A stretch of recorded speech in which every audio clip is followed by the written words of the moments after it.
Hello， 大家好，我是 Frank， 今天和大家分享一个很实用的，就是这个视频。为什么说呢？你看这边，这种老式的陶瓷都已经裂了，有一个洞了。虽然水还没漏在外边，但是有问题了。这个是没法修复的，只能换新的，重新安装。这个房子是要卖，所以现在被查出来不过关，所以我需要来解决这个问题。怎么解决呢？首先我们是要先把这个水管试一下，这个开关对，我刚才好像已经关闭了，现在呢我给大家展示一下。关闭那两个开关呢，先看一下这个水有没有结缘，如果有水，那我们就需要去外边关总水闸，那没有我们就可以开始操作了。那我今天的目的呢是想把这个水槽、水池和这个水龙头同时更换，不是只换这个水槽。这样的操作呢比较简单一点，你要是单独换一个是比较复杂比较麻烦，因为这个水龙头也是旧了嘛，所以说我们最好的是同时换这一套，更换的时间也比较方便。大家看这几个螺丝就是固定这个 sink 的这个水槽的。我们拆除呢就不用螺丝刀了，我们可以用一个最粗暴的办法，就是用手，它是一个小铁片，就是这样用一点力往里一掰，这个就取下来了。那接下来这几个呢固定的都是这样操作，这样粗暴的操作呢是非常简单，也不破坏任何东西。破坏的这个水槽上的东西呢是我们不用它了，就是拆除嘛，拆除需要最快的时间来解决。好了，现在我们拆完了，接下来要把这个水龙头的连接管拆除。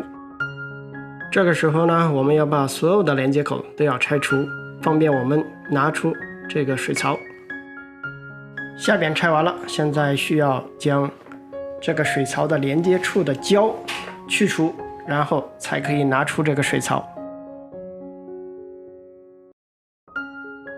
大家看，我们就是这样全套的拿出来了。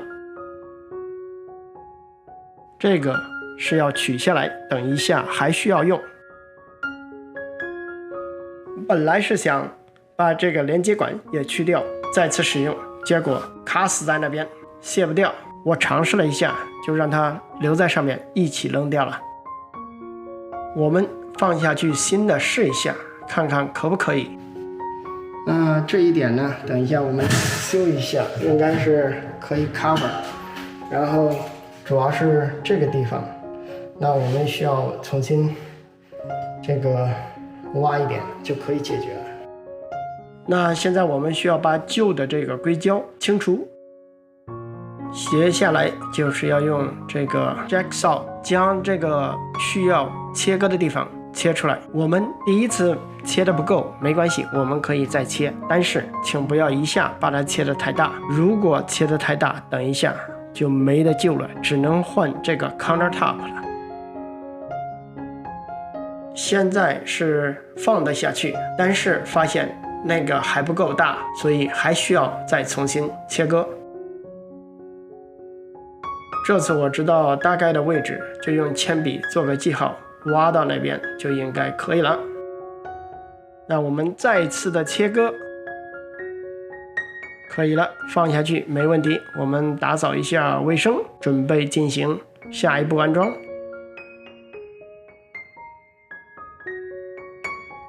我们用一些这个厕所清理剂bleach 把这个台面周围 deep cleaning 一下。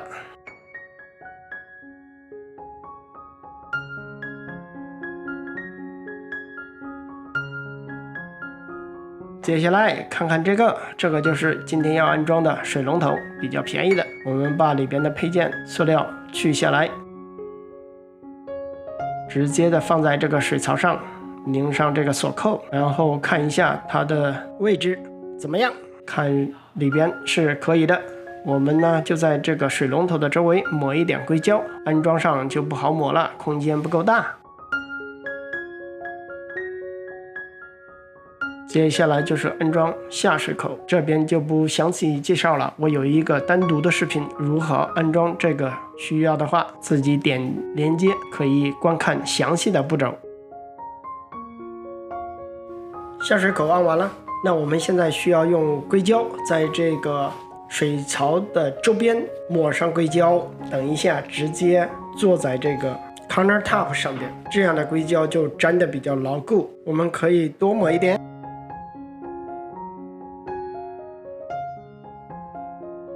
现在我们按接这个水龙头的连接管，因为这个连接管头都有皮垫，我们用工具大概上紧，不要太紧就可以了。这个不需要密封袋，因为它有皮垫。看看效果如何？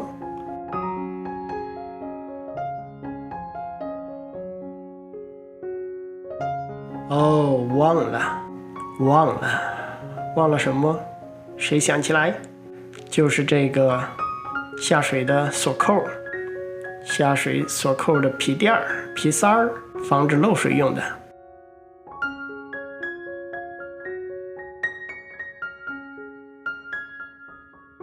现在准备好了。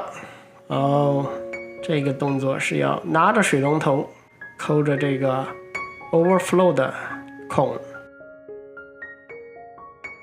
大家刚才看到那个不能完全下去，原因就是这个回水口有问题，因为新的水盆、新的这个水槽和旧的位置有点前后不一样，所以我们需要调整一下，就是要把靠墙的那个拐弯处往墙里边推一下，让这个回水口更靠近墙壁，就能解决现在的问题。应该大家感觉到那个水槽下沉了，现在已经 OK 了。现在就是需要调整一下水槽的位置就可以。现在连接这个水龙头的连接管，我们安装这个也是同样的，它里边都有皮垫，所以不用密封袋。有时候用了密封袋反倒不好，我们用手拧到手拧不动的时候，再使用工具上紧1扣2扣就可以了。